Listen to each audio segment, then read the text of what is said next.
একদিন সকালে একটি ছোট্ট খরগোশ বাজার থেকে গরম গরম পিজা কিনে বলল, তাড়াতাড়ি বাড়ি যাই, মা পিজা খুব ভালোবাসে, মা দেখলে খুব খুশি হবে।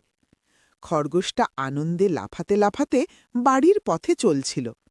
হঠাৎ ঝোপের আড়াল থেকে দুটো দুষ্ট শেয়াল বের হয়ে বলল, এই খরগোশ, দাঁড়া, তোর হাতে কি আছে?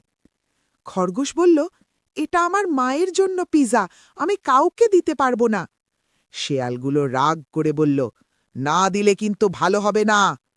খরগোশ ভয় পেলেও সাহস করে বলল, না, এটা আমি দেব না। দুষ্ট শেয়াল দুটো জোর করে পিজাটা নিয়ে দৌড়ে পালিয়ে গেল। খরগোশ কাঁদতে কাঁদতে বলল, ওহ না, মায়ের জন্য কেনা পিজা নিয়ে গেল।